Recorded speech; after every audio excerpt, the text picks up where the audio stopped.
que no haya estas distorsiones de divorcios, ojalá que no haya separación.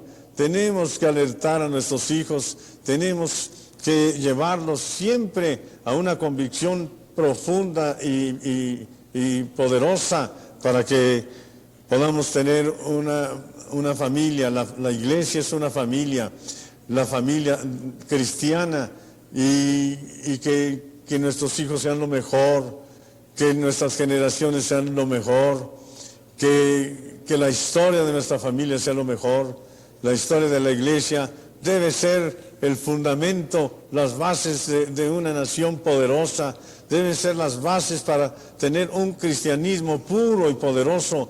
Pero para esto necesitamos recibir una consejería que sea llena de sabiduría, que tenga siempre la aprobación del Todopoderoso. Siéntense, hermanos, por favor.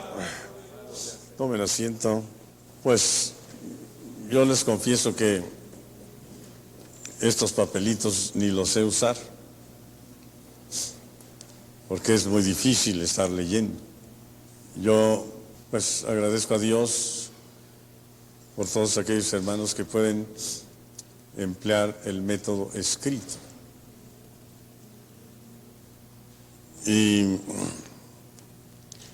sin embargo, pues voy a leer. Voy a leer, pero también quiero leer con el corazón. Sí, quiero leer. Sigan ahí, por favor, en el material que tienen. Sigan. Y estén pendientes aquí en nuestro trabajo. Tal vez el consejero no sea muy anciano,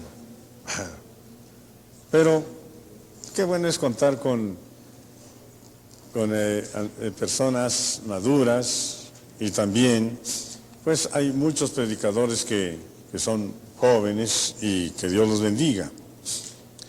Ricardo Baxter, predicador inglés de gran renombre en el siglo XVII, observó acertadamente: el ministro no debe ser solamente un predicador público, sino debe ser conocido también como consejero de alma, así como el médico lo es para el cuerpo.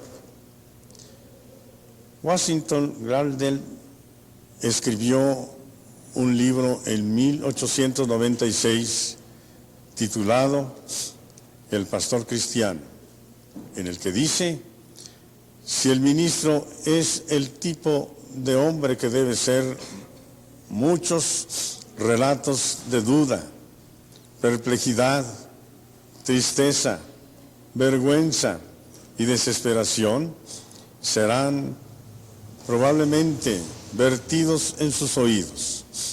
Dios mismo nos da la pauta al decir que Él, como pastor, apacentará su rebaño.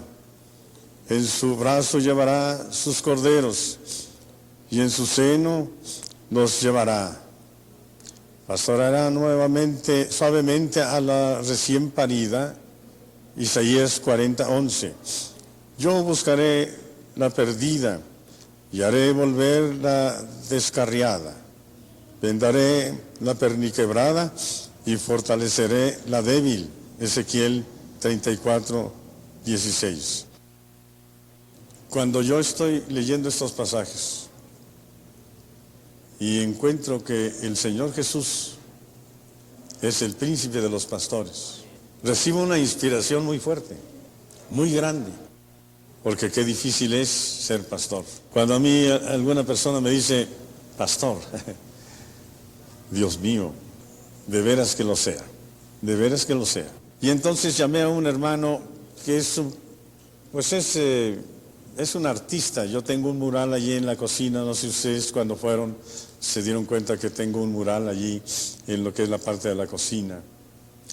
Y hay un mapa donde todo el peregrinaje del pueblo de Israel hasta que llegó a la tierra prometida, y después, si en el ministerio del Divino Maestro, cómo alimenta a las multitudes y finalmente uno que tiene su Biblia, ¿sí? Para decirle a todo el mundo que en Jesucristo está el pan de vida. Y entonces le dije, mira, yo quiero que aquí en las oficinas quiero que me hagas un cuadro, y entonces te voy a decir lo que yo quiero. Yo quiero que tengas un corderito aquí en el seno del pastor, aquí. Sí, y entonces, bueno, pues tú sabes cómo lo vas a dibujar, pero quiero ya después que tú tomes en cuenta las aguas de reposo y los delicados pastos. Y resultó muy bonito. Está chiquito, sí, pero yo quiero que cuando yo entre a la oficina, lo primero que yo vea es la responsabilidad que yo tengo y lo que yo debo hacer cuando una persona se convierte al Evangelio y con aquellos que son niños, ¿sí?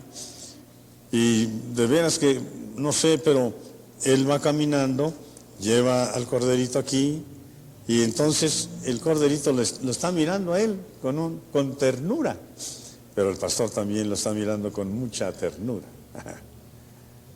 Y allí yo digo que debe estar todo nuestro trabajo. El Señor Jesús nos enseña en la parábola del buen samaritano que nuestro prójimo es aquel que necesita nuestra ayuda. ¿Cuántas personas en nuestro alrededor son heridas y despojadas de la paz y del gozo que debieran tener como herencia en Cristo? Tensiones, inseguridad, ansiedad, desvanecimiento morales, infidelidad, infelicidad matrimonial y problemas de adolescentes caracterizan a nuestra sociedad, pero muchos pastores son como el sacerdote y el levita de la parábola, están tan ocupados en sus tareas eclesiásticas que no atienden a los que son heridos por problemas abrumadores. Épocas de crisis en la vida. Hay 4 etapas en que los cambios físicos y sociales producen, por regla general, tensiones extraordinarias. Son: 1, la adolescencia; 2, la maternidad; 3, la menopausia; 4, la vejez. En estas etapas de crisis es urgente que el pastor comprenda lo difícil y complejo de la vida para dar mayor atención y orientar en cada una de estas fases, resolviendo los problemas propios que éstas entrañan. Métodos principales para asesorar. Aquí también me voy a detener un poquito para decirles, hermanos, que efectivamente nosotros siempre habíamos tomado la Biblia, siempre hemos buscado la sabiduría divina, siempre hemos aconsejado con la palabra del Señor. Pero, claro, para nosotros tal vez es muy nuevo ahora que métodos para asesorar. Métodos. Bueno, sí, porque en la predicación nosotros llegamos también al momento en que tuvimos que aprender métodos, y es bueno. ¿Por qué? Porque esto nos ayuda más para dar solución a todos estos problemas de que estamos nosotros ventilando. Y en los métodos principales para asesorar, una forma de asesorar que los pastores han empleado a través de los siglos se denomina la técnica directiva. En ese el papel del pastor es semejante al del médico. el miembro describe su problema y el pastor formula preguntas, reúne información y hace el diagnóstico y le ofrece el remedio. La única responsabilidad del asesorado es cooperar con el pastor y llevar a cabo su consejo. La otra técnica es la no directiva. En esta técnica, el asesorado es la figura central. Habla libremente de su problema y de sus sentimientos. El asesor escucha, reflexiona y responde. No es juez y consejero con todas las respuestas. El asesorar es una relación interpersonal en la cual dos personas se concentran en esclarecer los sentimientos y problemas de una y se ponen de acuerdo en que eso es lo que tratan de hacer.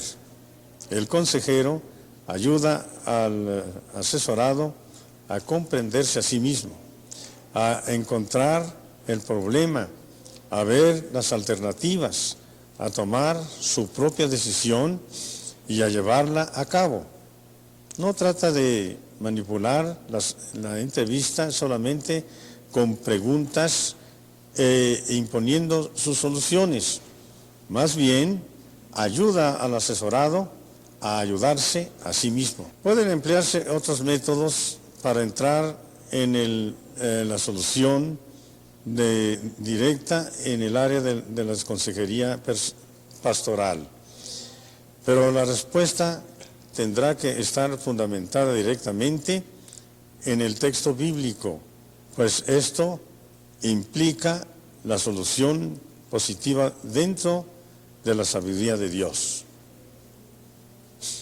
Y aquí tenemos esta gráfica. En esta gráfica nos va a servir para analizar en una mejor forma los diferentes métodos a seguir. Y en este cuadro, como ustedes lo están mirando, dice metas, porque en toda asesoría necesitamos metas, es decir, a dónde vamos a llegar, cuál es la conclusión. Y si nosotros tenemos una asesoría formal, entonces tenemos que darle un seguimiento. Por eso estamos con metas y métodos. Si tenemos métodos, tenemos metas también. ¿Por qué? Porque cualquier problema se investiga, primero tiene estas tres fases, ¿sí? Exploración, encuentro, reconstrucción.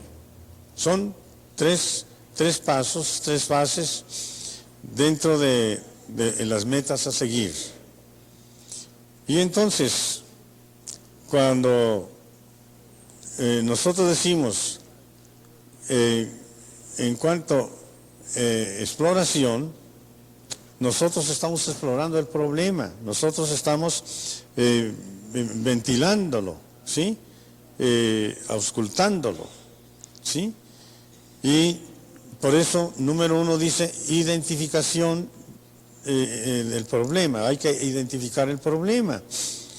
Si nosotros estamos en la exploración, estamos identificando el problema. Y el número 2, ¿sí? Cuando ya exploramos, entonces nos encontramos ya con el problema, ¿sí? Y entonces esto nos lleva a analizar las opciones disponibles. También tanto en la exploración, escuchar, evaluar, hacer preguntas, reflexionar. Y en el encuentro, entonces establecemos responsabilidades mediante preguntas. En el número 3, en la reconstrucción, aquí llegamos ya a la parte final de este encuentro, donde la persona va a quedar reconstruida en cuanto a su problema. Por eso buscó un asesor. Y para esto, entonces estamos descubriendo ya y elegir la voluntad de Dios. Aquí nosotros estamos directamente pensando en que la respuesta debe ser de acuerdo con las Sagradas Escrituras. No es una respuesta estudiada humanamente, ni con la experiencia pastoral, porque cada situación es diferente. Pero sí, una vez que encontramos la solución, entonces guiar mediante el arrepentimiento y la reconstrucción, y asegurar al asesorado que ha habido sí una solución a su problema, y después de esto pues darle gracias a Dios por ello, porque nos ha concedido dar respuesta atinada, y nosotros ahí mismo le damos gracias a Dios. Yo quiero pasarles una experiencia, y yo creo que también es la suya. Hay veces cuando yo sé que voy a tratar un problema, y que es un problema muy serio, ¿verdad? Entonces, pues yo con anticipación le pido a Dios que me dé sabiduría. Directamente, Señor, yo no puedo. Si yo no puedo, ni la experiencia, ni el estudio, nada absolutamente es suficiente, pero ayúdame. Y cuando yo ya estoy en el momento de exploración, sí, estoy ya tratando, ventilando el problema, yo estoy allí en mi mente, yo estoy diciendo, Espíritu Santo, ayúdame. Espíritu Santo, dame sabiduría. Espíritu Santo, yo no puedo, pero dame sabiduría, ¿sí? Y creo que hay respuesta, porque nosotros dependemos del Espíritu Santo, y el consejero depende absolutamente del Espíritu Santo. Y encontramos respuestas hermosas y grandiosas aquí. ¿Por qué? Porque una vez que ya hay la resolución del caso, la reconstrucción, porque de eso se trata, de reconstruir a aquella persona. Entonces, tanto él se va con entera satisfacción, y nosotros también, dándole gracias a Dios que pues hemos logrado lo que debía lograrse por voluntad de Dios, pero tomamos en toda solución la dirección del Espíritu Santo y el sagrado libro, la palabra de Dios, para asegurarnos que efectivamente lo hemos hecho de acuerdo con el veredicto divino, para la honra y la gloria del Señor. Hay otros pues métodos de consejería, y localizamos dentro de estos métodos el método de apoyo.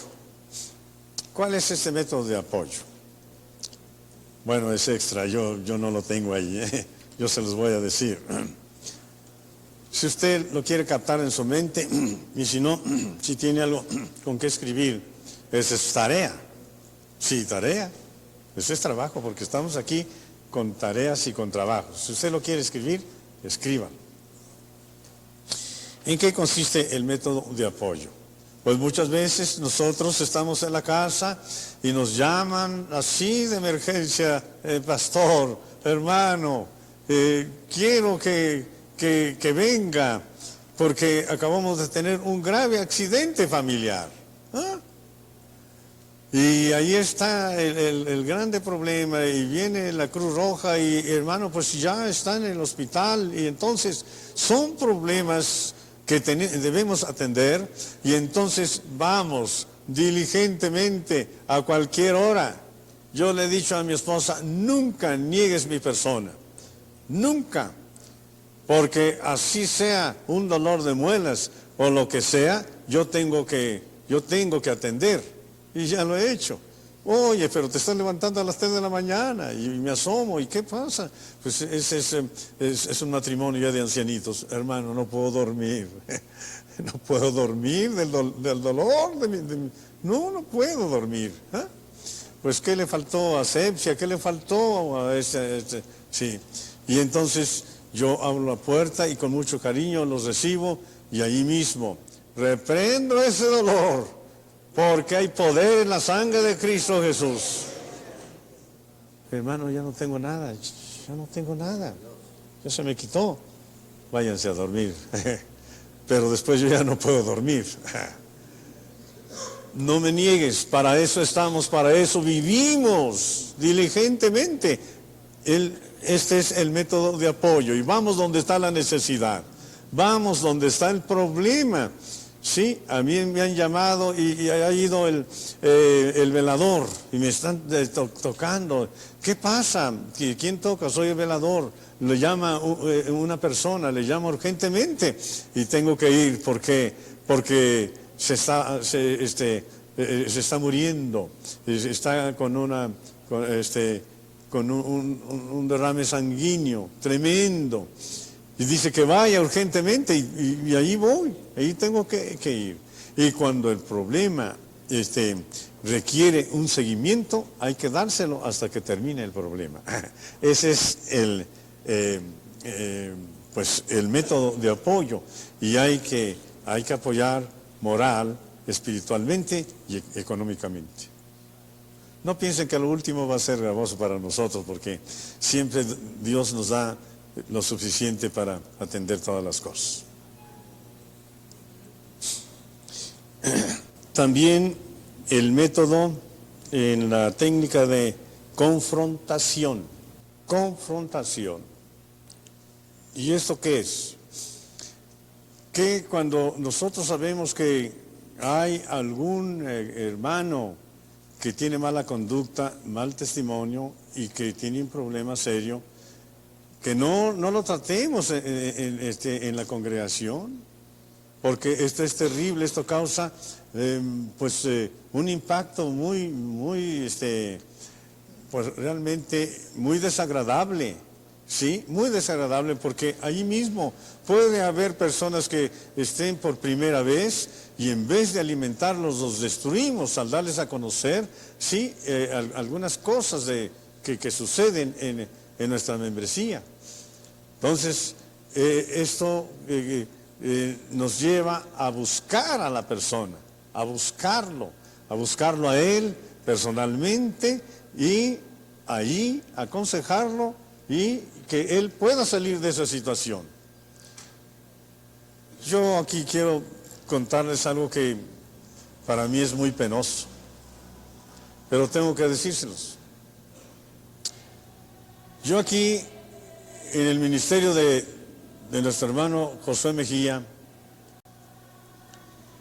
escuché muchas veces, Dios mío, que del púlpito estaba expulsando a una persona. Y él lo usó con sabiduría. Yo creo que no debemos nosotros imitarlo, porque eso sí ha traído serias consecuencias. Pero yo me fui con ese espíritu. Entonces si alguno merece disciplina, lo voy a hacer yo notorio en el púlpito. A mí me dio malos resultados. Malos resultados. Y el Espíritu Santo me dijo, no es la forma. Lo hizo Josué Mejía, pero tú no lo hagas. Él fue un hombre con tanta sabiduría, tenía tanto respeto, de veras. Y cuando hacía esas cosas, la gente reaccionaba bien, ¿sí? Y los primeros casos, yo muy joven, pues sí, que aquel cometió fornicación, ¿sí?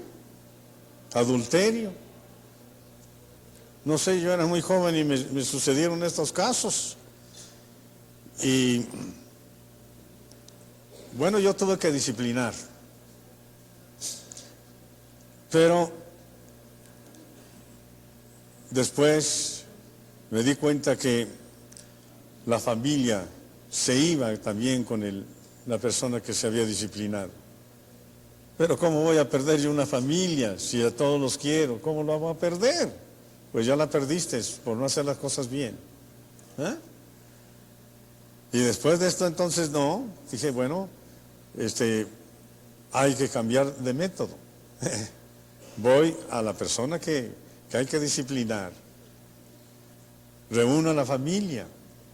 Y entonces les dijo, aquí, según las Sagradas Escrituras, no pueden seguir como miembro en plena comunión, pero vamos a ver las alternativas. Vamos a hablar, ahí se necesita el corazón. De veras, ahí se necesita el corazón.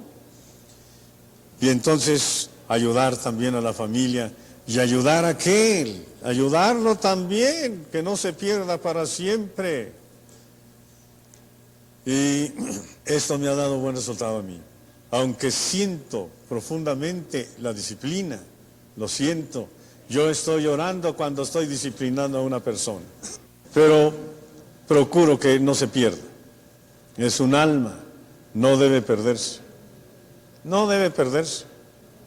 Así es que lo aconsejo y le digo todo lo que tengo que decirle y bueno, pues creo que el amor está absolutamente en nuestra forma de tratar a aquella persona. Pero luego a todos los de la familia, les digo, mis respetos para la familia. Y que no lleguemos a la casa, oye, fíjate que te voy a contar de fulano, sultano, no. Oye, que fíjate que aconsejé, no. Y a veces sí, al tratar problemas, nosotros debemos sí ser comunicativos, es verdad.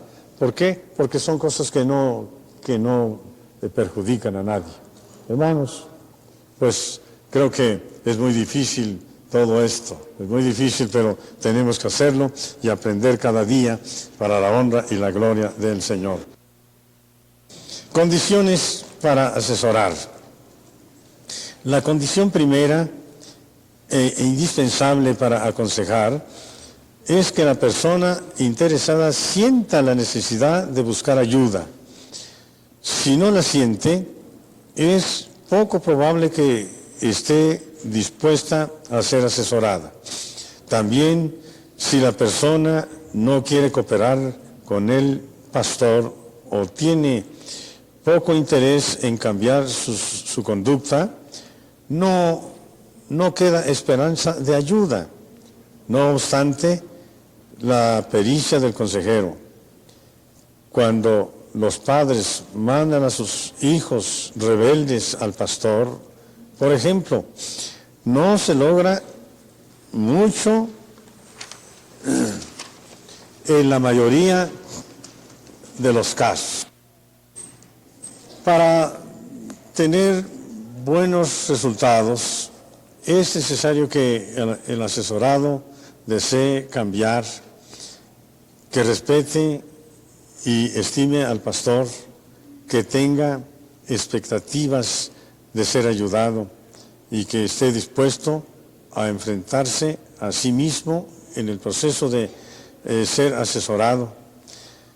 Si le faltan estas características, conviene hablar con él y estimularle a expresar sus sentimientos y actitudes antes de tratar de asesorarle. La segunda condición es concertar un lugar y hora para reunirse.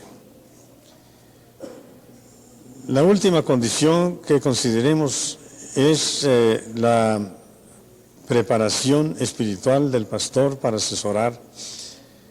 Como el médico, antes de hacer una operación, se lava y se viste con ropa limpia, así el pastor debe limpiar su corazón de todo pensamiento negativo y vestirse con la presencia de Cristo.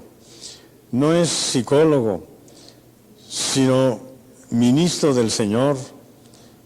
Orará para que Dios le haga sensible a las necesidades y sentimientos del asesorado, y el Espíritu Santo obre en el proceso de aconsejar, revelando las raíces del problema y las soluciones, tanto al pastor como al aconsejado. Ambas personas deben creer con todo su corazón en la promesa de que Dios da sabiduría abundante a aquel que la pide con fe, no dudando nada. Santiago 1, 5 y 6. Luego, cuando Dios le dé éxito en el proceso, conviene recordar que a Él le debe toda la gloria. La ética al asesorar. El pastor consejero es responsable por lo que hace, primero ante Dios, luego ante el asesorado y finalmente ante la sociedad en que vive. Debe pensar siempre en el bien del aconsejado. Por ejemplo, procurará que el asesorado no se dañe en sí mismo ni dañe a otros. Si la persona quiere suicidarse, el asesor hará todo lo posible para impedir que lo haga. Algunos principios de la ética que debe regir en la consejería son: inciso A, guardar confidencias. Lo que el asesorado revela al pastor debe ser considerado inviolable y no debe ser divulgado a nadie sin el permiso de la persona. El pastor no debe contar a un asesorado los problemas de otro asesorado, ni debe usar sus experiencias vividas en su función de consejero con ilustraciones en sus sermones. El buscar asesoramiento en cosas personales es el acto humano que muestra la mayor confianza posible en otras personas. Es como decir: confío en usted. Estoy seguro de que puedo abrir mi corazón sin temer ser traicionado. Puedo revelar mis esperanzas, temores, debilidades y males con completa confianza. Inciso B, evitar el contacto físico. Aparte de saludar al asesorado con un apretón de manos o un abrazo, conviene no tocarlo. Debe evitar todo lo que pueda producir una situación seductiva o poner en marcha emociones malsanas. El hecho de que el asesor sea un hombre regenerado y llamado al ministerio del Evangelio no es salvaguarda de que no se sienta atraído por una mujer a la cual aconseja o viceversa. El pastor prudente tendrá mucho cuidado en las situaciones relacionadas con el sexo opuesto, las cuales pueden alimentar las sospechas a los chismosos. De más estima es el buen hombre que las muchas riquezas. Proverbios 22:1. Tiene que protegerse a sí mismo también de algunas mujeres que deliberadamente procuran arruinar al pastor. No irá solo a la casa de una mujer a quien no conoce. No aconsejará a una mujer en su automóvil y dejará abierta la puerta de su oficina si ésta no tiene ventana.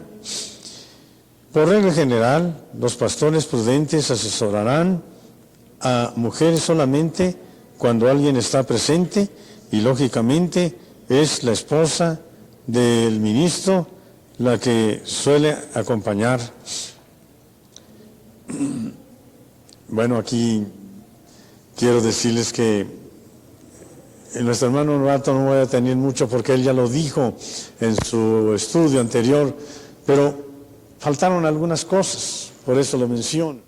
Sí, efectivamente, no sé su secretaría cómo esté, pero decía el hermano, yo tengo toda la luz. Bueno, yo no tengo ni cortinas, así que yo veo quién entra y quién sale, y quién me ve y la puerta abierta, absolutamente abierta.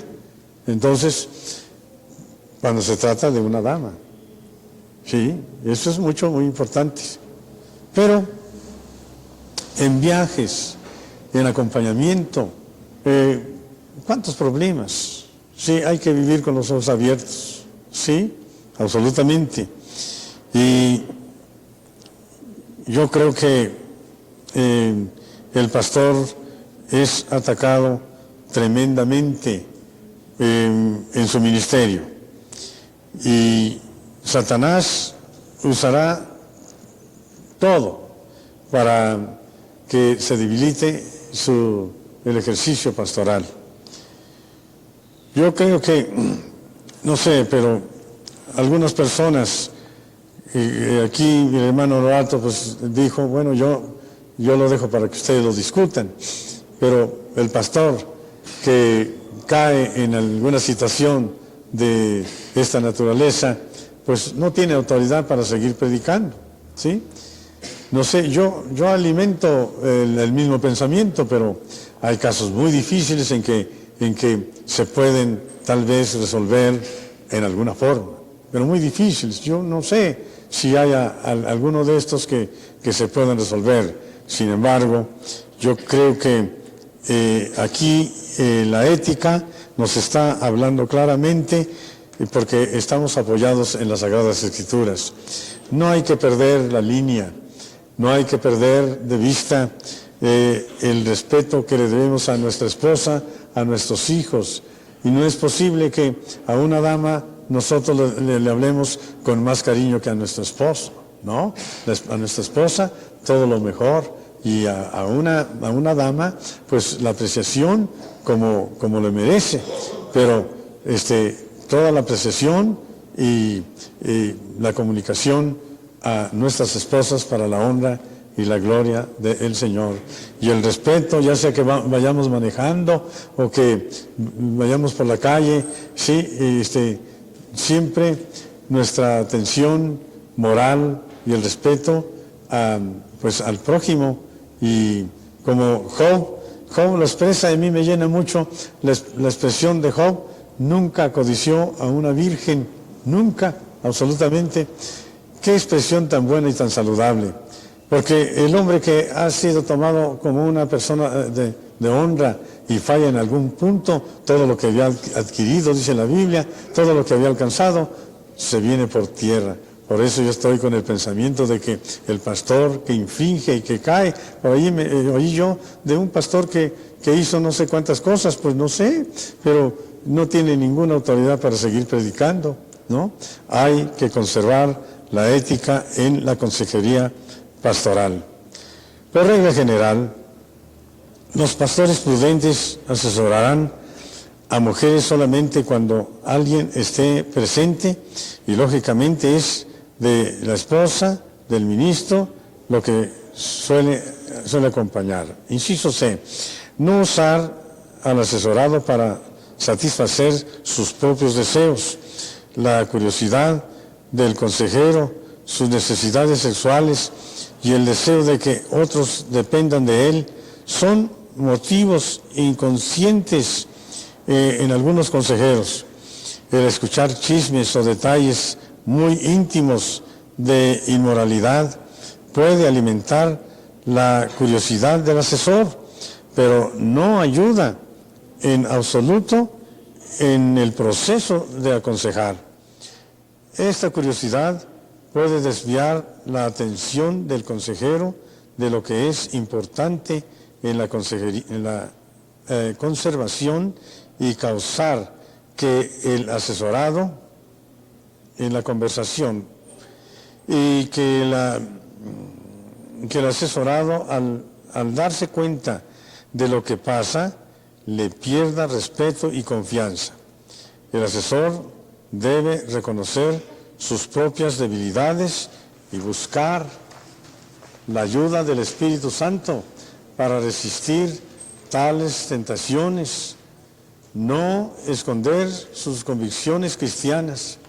La fe o creencia del asesor debe influir sobre todo lo que piensa y haga, incluso en el aconsejar.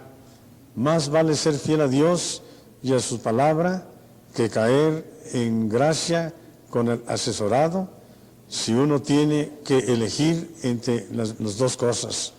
Por lo tanto, es responsable ante Dios de señalar la verdad bíblica que se relacione con el asunto considerado. Naturalmente, no debe imponer la norma cristiana, pero sí le corresponde presentarla. Bueno, nos vamos al inciso E. No tratar de persuadir al asesorado de seguir recibiendo consejo. Se le puede animar a continuar, pero si la persona no quiere cambiar, es inútil aconsejarla.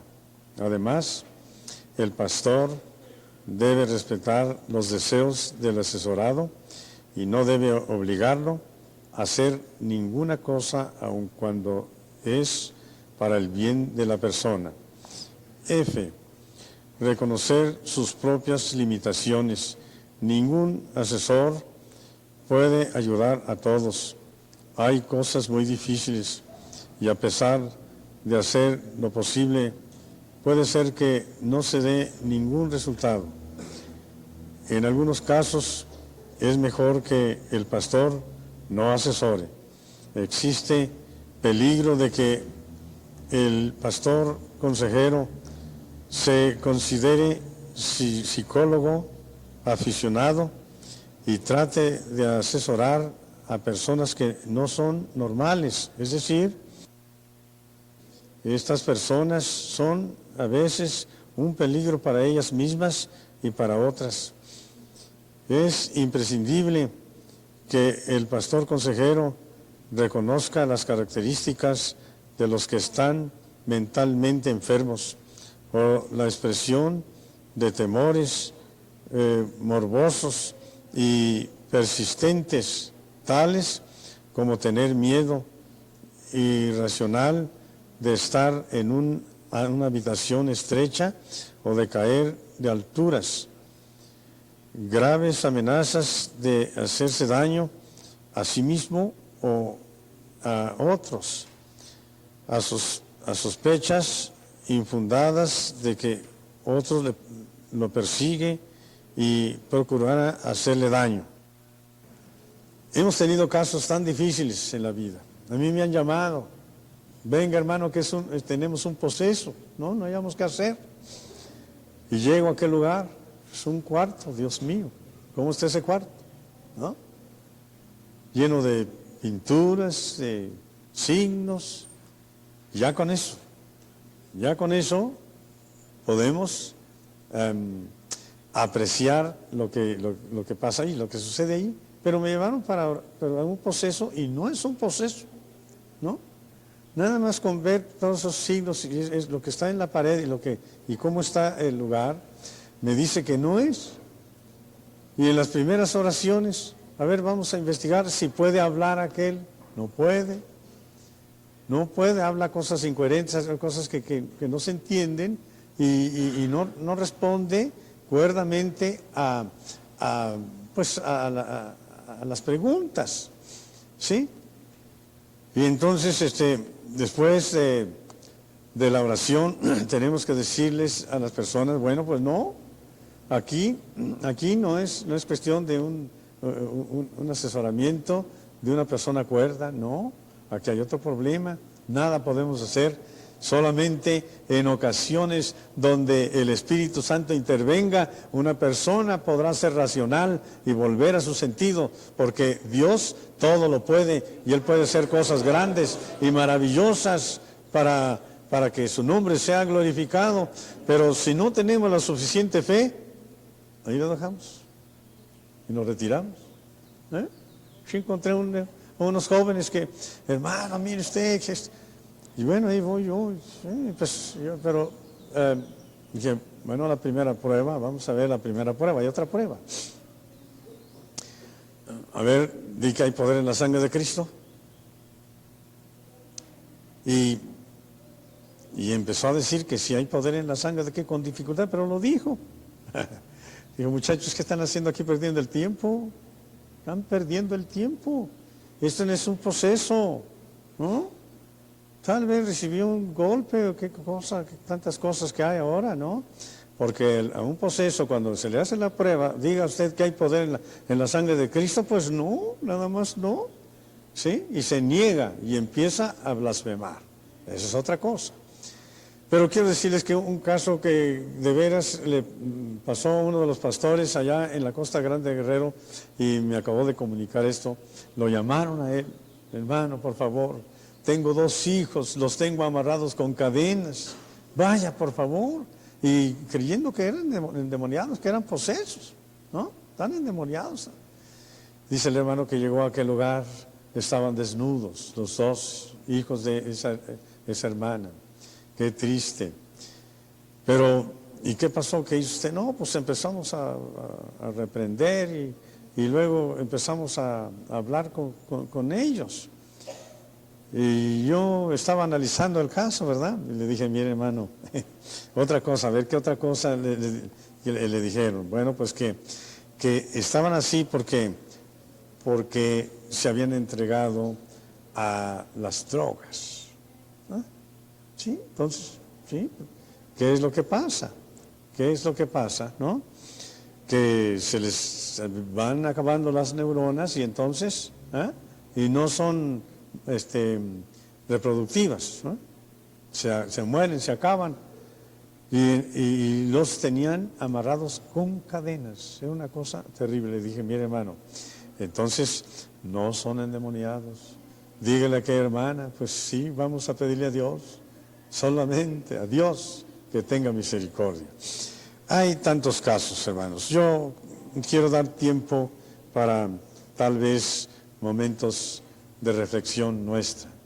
Yo creo que esto que es nuevo para nosotros y antiguo a la vez, digo nuevo porque ahora estamos tratando con métodos, con sistemas de asesoramiento, aunque hemos empleado la palabra del Señor, pero es bueno avanzar y caminar. Yo creo que aquí no es asunto de psicología en la forma en que la emplean los psicólogos, porque hay psicología aplicativa, sí, y hay otra que se emplea para destruir a la persona, ¿sí?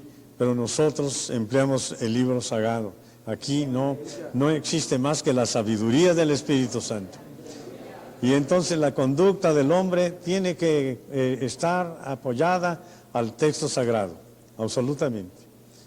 Por eso yo creo que la conclusión yo quiero leerla porque esto fue lo que el Espíritu Santo me dejó cuando yo estaba concluyendo este trabajo, que me anticipo que no soy perito en la parte escrita, tampoco en la exposición, pero más me acomodo con la exposición, aunque tengo muy poca exposición.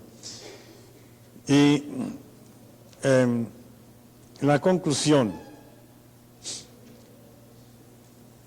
los conocimientos que hasta aquí hemos adquirido por la misericordia de Dios en cuanto a la consejería pastoral, debe llevarnos a una capacitación permanente, ya que es de vital importancia para cumplir con los propósitos de Dios, de que el hombre goce de completa felicidad y que al aceptar a Cristo como su Salvador pueda vivir una vida victoriosa sobre todas las acechanzas del maligno y ser fiel a Dios, a la sociedad y a la familia. Por lo tanto, debemos vivir una vida llena del Espíritu Santo para que con los dones de sabiduría y ciencia todo problema que se presente tenga la solución divina, respaldada fielmente por la palabra de Dios.